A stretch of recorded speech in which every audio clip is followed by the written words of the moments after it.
everyone. तो ये हमारी प्रॉब्लम है आज की 1759 count number of homogeneous substrings.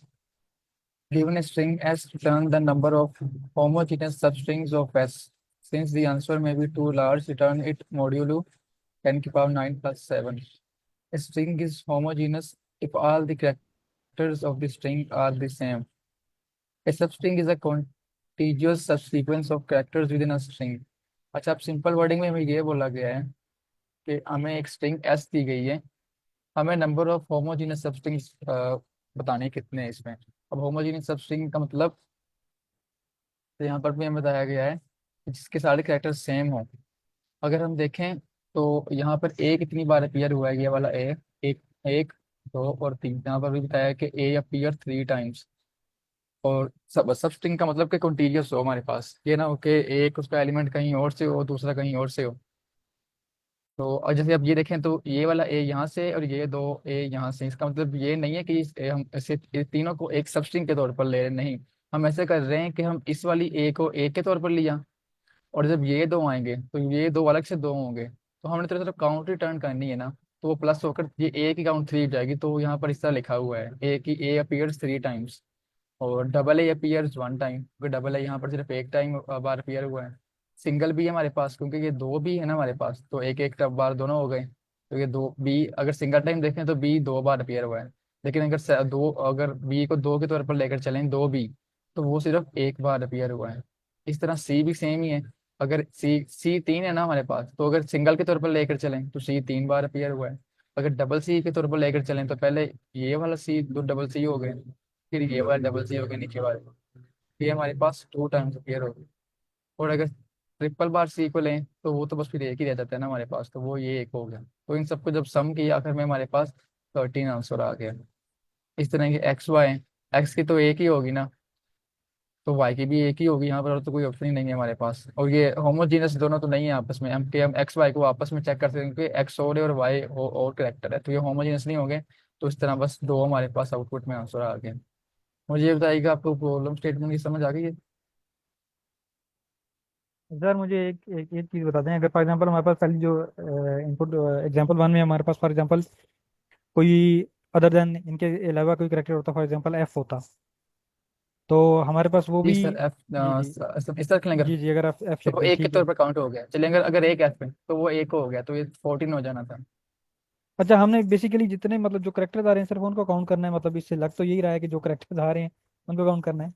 मतलब अगर आप देखें इस तरह हमें से। ये बोला गया कि कोई नंबर ऑफ ना होमोजेनियस सबस्ट्रिंग रिटर्न करनी है। अब होमोजेनियस का मतलब है जो सेम हो। जैसे हम देखें ये एक होमोजेनियस सबस्ट्रिंग है। सबस्ट्रिंग तो अगर आपको आइडिया हो, जी जी सबस्ट्रिंग जी तो जी। ये है कि हमारे पास वो सेम है, वो सेम सेम मतलब कि कॉन्टिजियस हो। तो अब होमोजेनियस का मतलब ये है कि उसके कैरेक्टर सेम हो, होमो मतलब सेम। तो ये दो हो गए ना, ये होमोजेनियस सबस्ट्रिंग होगा। अगर हम दो सी इस तरह लिखें, हम इसको कितने डिफरेंट पॉसिबल वेज में लिख सकते हैं। एक तो ये कि हम इस सी को अलग लिख लें, इस सी को भी अलग लिख लें। जी उसके जी। बाद क्या हो सकता है कि हम इस दो सी को इकट्ठा लिख लें। तो इस एक होमोजेनियस सबस्ट्रिंग से हमने कितनी बना ली? तीन बना ली। हमने यहाँ पर 3 बना ली। इसी तरह हमारे पास अगर देखें कोई और यहाँ पर है खैर, ये अगर हमारे पास 3 सी हो जाते हैं तो फिर क्या था, एक सी और बढ़ गया, यहाँ पर एक जी बढ़ जी। गया क्योंकि ये 3 सी हो गए। डबल सी का एक ये बन गया हमारे पास पेयर, और एक ये नीचे वाला बन गया। सही है सर? बिल्कुल ऐसे ही है, दो बन के सी सी के, और बिल्कुल ऐसे ही है। और सी। फिर एक जी जी। फिर एक ट्रिपल सी का एक बन ट्रिपल जाएगा। सी का बन जाएगा। अब अगर सर जब हमने एफ लिखा तो एफ को हम मतलब इंक्लूड करेंगे अब, मतलब होमोजीनियस जी इसका। सर, सिंगल्स हैं तो वो एफ को एक बार तो लिख सकते हैं ना हम एफ को, तो फिर वो एक बार तो काउंट होगा। जैसे यहाँ पर देखे ना, ये छोटे जो एग्जाम्पल एक्स वाई। अब एक्स वाई को इसने क्या किया है, ये बात तो क्लियर है कि ये एक्स एज होल एक होमोजेनियस सबस्ट्रिंग नहीं है, क्योंकि ये दोनों डिफरेंट कैरेक्टर्स हैं। तो इसका मतलब जी क्या है जी। कि एक्स अलग है और वाई अलग है। अब सिर्फ अगर एक्स को देखें तो एक सिंगल एक्स को हम कितने ही पॉसिबल वेज में लिख सकते हैं, सिर्फ एक्स ही लिख सकते हैं क्योंकि उसकी occurrence ही एक बार है। ऐसे ही है सर? सही है, सही, जी जी, ऐसे और ही इसी तरह जो बिल्कुल ऐसे। वाई, उसकी भी occurrence तो एक बार ही हुई है हमारे पास, तो उसे एक बार ही हुई है। रिपीट तो नहीं कर जी। सकते ना। तो ठीक है, फिर क्या ठीक है। होगा कि हमारे पास दो काउंट हो गए। अब यहाँ पर हमारे लिए आसानी ये है कि हमें सिर्फ काउंट रिटर्न करनी जी। है, उसलिए हम वो ज़्यादा इजी हो गया ठीक हो गया काम। सर, अब क्लियर हो गया, थैंक यू। अब बताइएगा, आपको समझ जी आ जी, गई अब प्रॉब्लम आगे स्टेटमेंट? आगे, थैंक यू। तो अच्छा, अब हमारे पास एक तो यहाँ पर जो ब्रूट फोर्स अप्रोच ये होगी कि हम क्या करें, हम सारे पॉसिबल जो कॉम्बिनेशन है वो बनाने बैठ जाएं। सिंपली हम क्या करें, ए पहले इस ए आ जाए, उसके बाद ये बी है, हम पहले देखें बी। बी हम तब तक लूप चलाएंगे फिर जब तक बी से अलावा कोई और कैरेक्टर नहीं है, लेट्स से यहाँ पर तक हमें बी मिल गया, हम फिर हमें डिफरेंट डिफरेंट के बैक ट्रैकिंग से इनके कॉम्बिनेशन बनाएंगे। लेकिन वो तो तब हमें बनाने की जरूरत पड़ती ना, अगर हमें कहा जाता कि आपको कॉम्बिनेशन रिटर्न करने हैं। लेकिन अगर देखें तो हमें यहाँ पर कॉम्बिनेशन रिटर्न करने का नहीं बोला गया। हमें यहाँ पर सिर्फ बोला गया कि नंबर ऑफ कितने बनने हैं यहाँ पर हमारे पास होमोजेनियस सबस्ट्रिंग। अगर तो हमें कॉम्बिनेशन का पूछा गया होता तब तो हम बैक ट्रैकिंग कर भी लेते हैं, लेकिन यहाँ पर सिर्फ नंबर पूछा है। तो वो हम कैसे निकाल सकते हैं, वो आपको मैं विजुअल देने की कोशिश करता हूँ। अगर हम ये देखें इस चीज को, अगर मैं दिखाऊंगा आपको, तो आप गौर करें यहाँ पर हमारे पास ए अगर 3 ए हैं तो उसकी लेंथ कितनी है 3। उससे हमारे पास कितने टोटल पेयर बने देखें यहाँ पर 6। और ये वाला जो 2 बी है हमारे पास, लेंथ इसकी 2 है, इसके हमारे पास कितने बने हैं 3 पेयर बने हैं। अच्छा, अब अगर मैं आपको एक फार्मूला यहाँ पर लिख कर दूं, n × n+1/2। तो अगर आप इसे एक बार को ट्राई करके देखें तो क्या ये कहीं फिट बैठ रहा है इस तरह से? अगर 3 लेंथ हो हमारे पास तो हमें कहीं से चल रहा है पता इस फार्मूले से कि हमारे पास इसके 6 को आएंगे कॉम्बिनेशन डिफरेंट होमोजेनियस सबस्ट्रिंग के। जी सर, ऐसे ही है, बिल्कुल ऐसे ही सर है। जी सर, एन फैक्टोरियल होगा ये। नहीं सर, ये पिक्टोरियल तो एन नहीं सर, मतलब ये होगा कि अगर एन आपको हम फैक्टोरियल नहीं बन रहा। ये हमारे जी पास जी सर जो फार्मूला होता है ना, ये हमारे पास फर्स्ट n नेचुरल नंबर्स का ना सम फाइंड करने के लिए होता है बेसिकली। जैसे अगर हमें बता दिया ना कि 6, हमें 6 दे दिया, हमें बताया, हमें वो बोल दे कि आपको ना पहले 6 नेचुरल नंबर का सम निकालना है, तो बेसिकली ना ये फार्मूला उसके लिए यूज होता है, एक्चुअली इसका यूज ये होता है। लेकिन हमने ये ऑब्जर्व किया कि ये हमारी जो यहाँ पर प्रॉब्लम स्टेटमेंट है ना, कि इसमें भी किसी तरह से फिट बैठ रहा है। अगर आप देखें तो यहाँ पर लेंथ, सर आप जो फैक्टोरियल बोल रहे हैं उसके अकॉर्डिंग इसकी 2 लेंथ आएगी ना, वो फैक्टोरियल 2 आ जाएगा।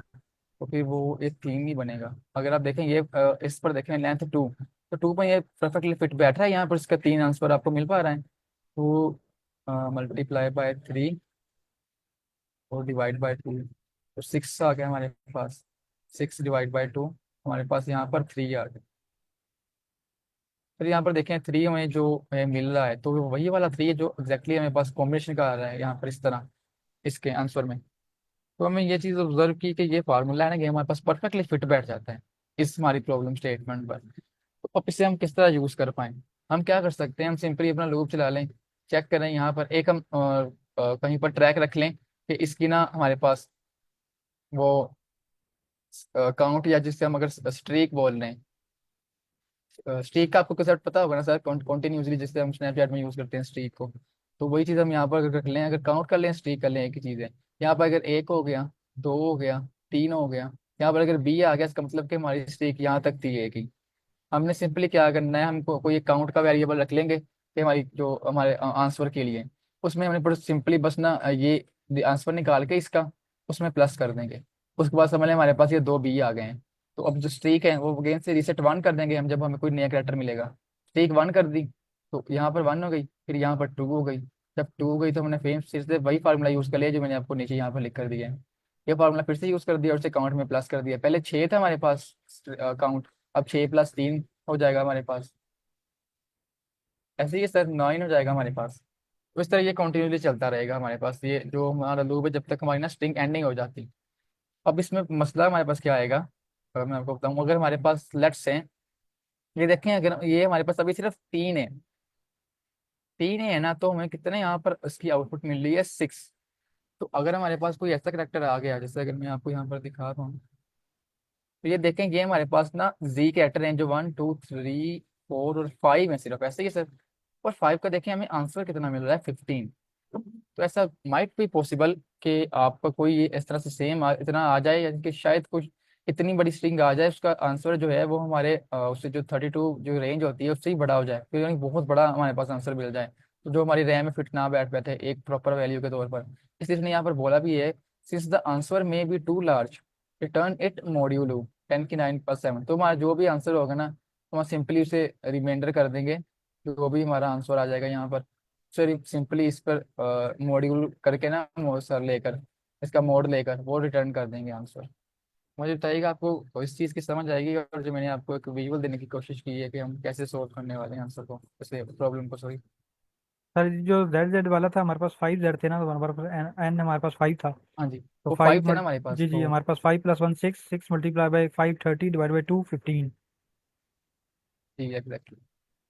इससे तो देखें हम फायदा अभी क्या जो हुआ इस फार्मूले से हमें, अगर तो हम इसे बैक ट्रैकिंग की प्रॉब्लम समझ कर चलते हैं, तो हमें इसके पहले तो बहुत सारे कॉम्बिनेशन बनाने पड़े थे, 15 कॉम्बिनेशन। तो उससे बिला वजह की क्या होनी थी हमारी, एक तो हमारी टाइम कम्प्लेक्सिटी थोड़ी बढ़नी थी, उसका उसका क्या होना था, हमारी जो स्पेस कम्प्लेक्सिटी है वो तो अच्छी खासी बढ़नी थी।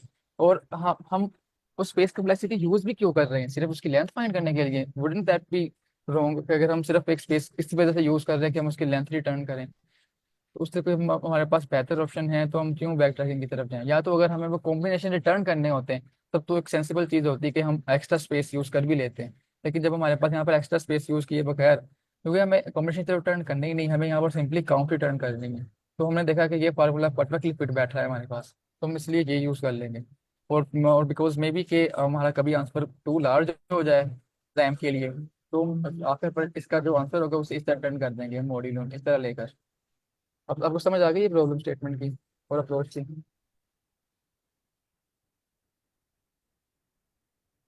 मतलब सर एनीवन मुझे बता दें। मॉड्यूलर जो होगा वो कैसे, मतलब मॉड्यूल सर इस लाइक। तरह अच्छा मैं आपको जी जी, बताता हूँ।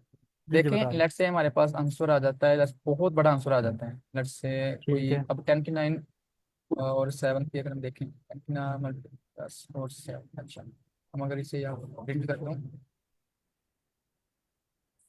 ये सर कुछ क्वेश्चन में यहाँ पर दिया होता है कि आप आंसर आपका लार्ज हो सकता है तो आप मॉड्यूल रिटर्न कर दें उसके। तो अगर मैं देखूँ, 10 की पावर हमारे पास 9 थी और +7 था, इसे अगर हम प्रिंट करें तो ये हमारे पास आ गया इसका आंसर।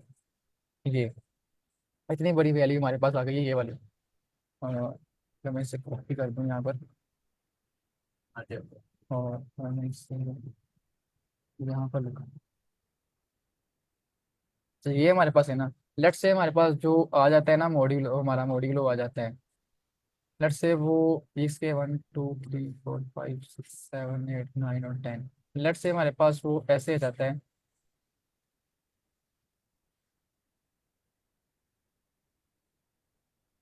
अगर वो वैसे जाता है, अब अगर आपको आइडिया हो, अगर ना भी तो मैं बता देता हूँ कि हमारी रैम में ना, जितना मुझे याद है, अगर 32 बिट को लेकर चले ना, तो उसमें एक जो इंटीरियर वैल्यू होती है ना, तो स्टोर करने की रेंज होती है एक, वो रेंज होती है -2 की पावर 31 से लेकर +2 की पावर 31 +1, अगर आई एम नॉट रॉन्ग। अगर कोई यहाँ पर हो और कोई मिस्टेक हो तो वो करेक्ट कर सकते हैं, लेकिन ये रेंज होती है 32 बिट के लिए, एक ठीक है। इंटीजर वैल्यू के लिए स्टोर करने की। तो जी देखिए जी। जितना मुझे लग रहा है ये वैल्यू इस रेंज से बहुत आगे जा चुकी है, इस रेंज से। तो फिर इस सिचुएशन में हमें क्या करना है कि अगर हम इस देखें, अगर इस वैल्यूज का हम मोड ले लें इस पर, तो ये जो आंसर है हमारे पास, ये इसकी वैल्यू काफी ज्यादा छोटी नहीं हो जाएगी हमारे पास, अगर हम इतनी बड़ी वैल्यू पर इसका मोड ले रहे हैं तो? बिल्कुल ऐसे ऐसे ही ही है सर, सर। ये काफ़ी छोटी हो जाएगी, बाकी ऐसे ही है, बिल्कुल ऐसे ही है। तो हम तो मैं उसने बोला भी है कि अगर बड़ी वैल्यू, तो वो क्या उसने खुद बोला है, तो हम फिर so it would be safe for us कि हम इसका आंसर रिटर्न कर दें। लेकिन अगर देखें, अगर 10 है या 15 है, तो हमें पता है कि जब इस ऐसी कंडीशन में जब हमारे पास लेफ्ट साइड वैल्यू छोटी होती है राइट साइड से, तो हमारा जो आंसर होता है वो लेफ्ट ही होता है। तो उस कंडीशन में तो हमारे पास 10 ही आंसर आ जाना है, 12 होगा तो 12 आ जाएगा, 300 भी जी हुआ जी, तब भी 300 ने आ जाना है। वो ये तभी यूज बिल्कुल होगा ऐसे ही। जब हमारे पास क्या होगा, इसकी वैल्यू बहुत बड़ी आ जाएगी, और वो उसको ऐसे एक ही तरह है। से उसने सेफ किया है, हमें सेफ गार्ड किया है, खुद ही बता दिया है।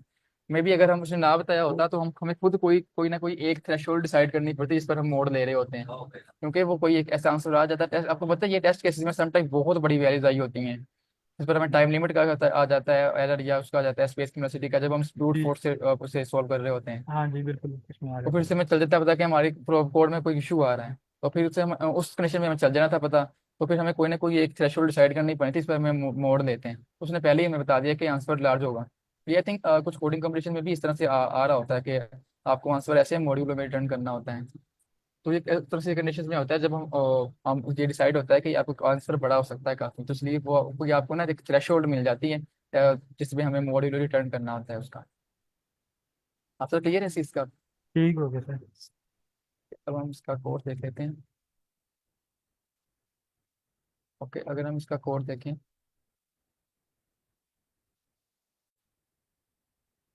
कि मैं आपको ऐसे उधर दिखाता हूँ, कोशिश करता हूँ बताने की।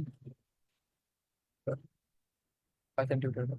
अगर आपको ना कहीं से समझ आए मुझसे पूछ लीजिएगा, मैं आपको खुद डायग्राम दूंगा फिर। अच्छा अब ये देखें, पहले क्या हुआ है। अच्छा थोड़ा सा मैं यहाँ पर आपको बता दूँ।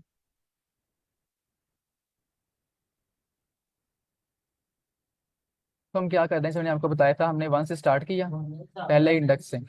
विच एवर हमारे पास पहला जो भी था ना, ये वाला इंडेक्स था, हमने डिसाइड कर लिया कि इसकी स्ट्रीक हमारे पास वन है ऑलरेडी।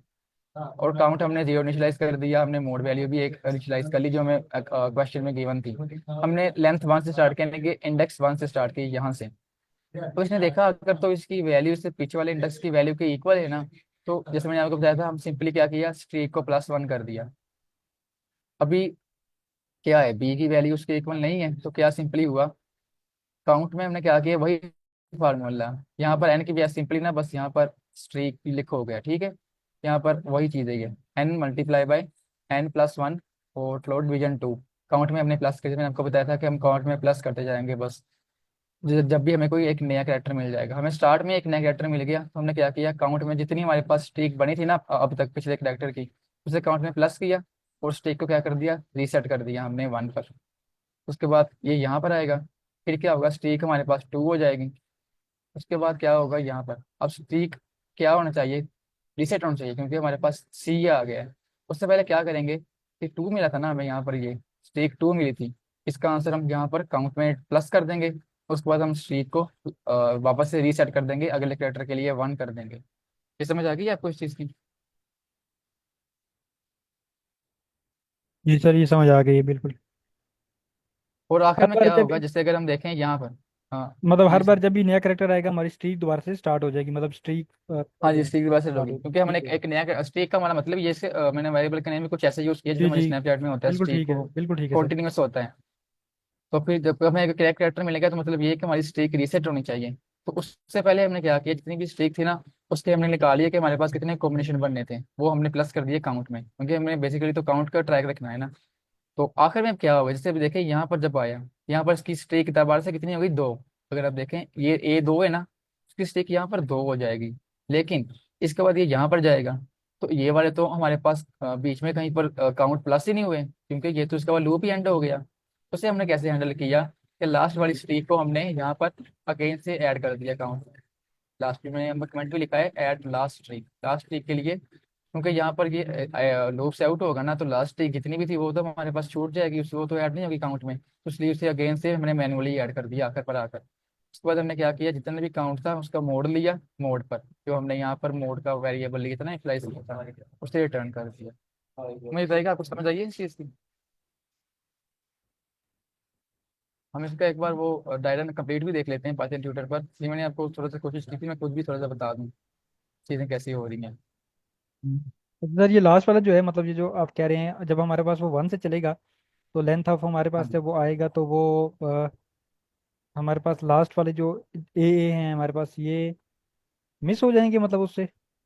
हाँ सर देखें, यहाँ पर जब देखें, यहाँ ये लेट्स से कि ये ना, ये 2 हुए हैं हमारे पास हैं, हमने चलाया है लूप यहाँ तक, हमने यहाँ तक लूप चलाया है, नहीं हमने चलाया है यहाँ तक। तो आपको पता है कि फॉर लूप में क्या होता है कि जितनी भी हम डिसाइड करते हैं उससे एक पीछे तक चलता है हमारा लूप, ऐसे ही है सर।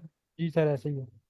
अच्छा तो अब जैसे यहाँ पर देखें, इसने क्या किया, एक 1 हो गई यहाँ पर, और यहाँ पर कितनी हो गई स्टेक हमारे पास 2। अब इसके बाद क्या हुआ, इसके बाद लूप एंड हो गया। हमने कहीं पर काउंट को अपडेट किया इसके लिए, नहीं, इसके लिए नहीं चाहिए। काउंट को हम कब अपडेट कर रहे थे, जब हमें एक नया कैरेक्टर मिल रहा था, तब हम जी, स्ट्रीक को रीसेट कर रहे थे और काउंट को अपडेट कर रहे थे साथ में ही। बिल्कुल। लेकिन जी यहाँ जी। पर एक ये ऐसे हुआ कि यहाँ पर सिर्फ नया कैरेक्टर नहीं मिला, लेकिन लूप हमारे पास फिनिश हो गया। तो इसका मतलब ये है कि आखिर पर जो भी कोई स्ट्रीक चल रही होगी ना, चाहे कितनी की भी स्ट्रीक चल रही हो, वो क्योंकि रीसेट नहीं हुई, इसलिए वो अपडेट भी नहीं हुई काउंट में, तो उससे हमने क्या किया, लास्ट पर मैनुअली ऐड कर दिया काउंट में। ठीक है सर। अब ठीक हो गया है, जी जी, सही है, आप ठीक ठीक हो गया। अब हम एक बार इसका डायग्राम भी ले लेते हैं उस पर, पाइथन ट्यूटर पर। तो हम इसका डायग्राम भी ले लेते हैं एक बार। तो पहली बार जब मैंने किया था, मुझे थोड़ा सा ना यहाँ पर कंफ्यूजन हुई थी कि ये वाला ए और ये वाला ए, ये इन तीनों को इकट्ठा यहाँ पर कैसे ले रहा है, ए अपीयर 3 टाइम, जबकि हम देखें यहाँ पर ये सिर्फ एक बार हुआ था, यहाँ पर 2 बार हुआ है। लेकिन इसने यहाँ पर ना थोड़ी सी कंफ्यूजन खुद ही क्रिएट की है यहाँ पर। ये सिंपली इस ए और इस ए को प्लस करके बता रहा है, इसलिए यहाँ पर इसने फ्री टाइम लिखा है। अब हम इसका देखेंगे डायग्राम देखेंगे, यहाँ पर भी हमें शो हो जाएगा ये चीज़, प्रूव आउट हो जाएगी कि ये ऐसे काम कर रहा है, ना कि ये कि हम टोटली उसका देख रहे हैं, क्योंकि इसने ये भी बताया कि आपने सब स्ट्रिंग देखनी है, और सब स्ट्रिंग तो फिर कॉन्टिन्यूस होती है। जी जी, मतलब मेन पॉइंट वो ये है कि कॉन्टिग्यूअस कॉन्टिग्यूअस जो सीक्वेंस है ना, असल में वो मतलब उसकी बात कर रहा था, या कि हाँ जी, कॉन्टिग्यूअस है तो फिर उसको, हाँ, ठीक। उसने ओवरऑल बता दिया कि पूरी हमारे पास स्ट्रिंग में ए अपीयर 3 टाइम हुआ है। तो अगर हम इसे थोड़ा सा यहाँ पर देखें, थोड़ा सा फास्टर में चलूंगा। अच्छा, यहाँ पर स्ट्रिंग 1 हो गई, मोड हम साइड हो गया, 1 से चला। अब स्टार्ट में इसने क्या कर दिया, स्टार्ट में इसने काउंट को अपडेट कर दिया, देखें, क्योंकि स्टार्ट में इसे 1th इंडेक्स पर हमें क्या मिल गया, बी मिल गया। स्ट्रीक 1 थी, इसने क्या किया, यहाँ पर इसने काउंट को अपडेट किया और वापस से अगले लूप पर उस पर आ गया, इंडेक्स पर देखें यहाँ पर काउंट 1 हो गई। अब जब हम देखें तो यहाँ पर क्या हो रहा है, अच्छा, बी मिला इसे, तो उसके बाद इसने क्या किया, फिर से बी मिल गया। उसके बाद अब स्ट्रीक यहाँ पर 2 हो गई थी। आई इंडेक्स जब 3 हुआ हमारे पास, तो क्या हुआ, आई इंडेक्स 3 पर हमें, हमारे पास क्या है, 0 1 2 3 सी है हमारे पास, का मतलब क्या है, काउंट को अपडेट होना चाहिए और स्ट्रीक को हमारे पास रीसेट होना चाहिए अगली स्ट्रीक के लिए। तो वही हुआ, काउंट अपडेट हो गई, देखें काउंट 4 हो गई और स्ट्रीक हमारी 1 हो गई रीसेट होकर। तो ये इस तरह से काम किया। अगर देखिए अब लास्ट पे देखिए क्या होता है, हमारे पास लास्ट क्या है, 0 1 2 3 4 5 6 और 7, 7th इंडेक्स हमारे पास इसका लास्ट है। तो आप देखें अब 7 हुआ, तो यहाँ पर गौर कीजिएगा, ये चीज़ जो यहाँ पर ये एरर्स चल रही हैं, देखना ये इस वाले पॉइंट पर ये आएंगे ही नहीं, जब कैसे आना चाहिए था ना, लेकिन नहीं आएंगे, क्योंकि क्या होगा, हमारा तो इंडेक्स है वही आउट ऑफ बाउंड हो जाएगा। ये ठीक है सर, ये क्या हुआ, ये लूप से आउट हो गई, लेकिन वो जो अब काउंट स्ट्रिक चल रही थी, जो 2 की स्ट्रिक चली है हमारे पास लास्ट 2 वे के लिए, वो तो कहीं पर हमने उसे कहीं पर ट्रैक ही नहीं रखा काउंट में, ट्रैक ही नहीं रखा, क्योंकि बिल्कुल हमें सही। एक नेगेटिव मिला नहीं। तो वो जी क्या हुआ, काउंट में हमने मैन्युअली लास्ट वाली स्ट्रिक को ऐड कर दिया, इस तरह अब ये 14 हो गई। और उसके बाद हमने सिंपली क्या किया, इसका मॉड्यूल रिटर्न कर दिया, जैसे यहाँ पर इसका मॉड्यूल, वो हमने इसे रिटर्न कर दिया सिंपल। अब मुझे बताइएगा, एनीवन किसी को भी अगर कोई कंफ्यूजन हो, कोई चीज़ समझ ना आई हो, तो मैं क्लियर कर दूँ उस चीज़ को, अदरवाइज मैं रन करके देख लूँ तब तक।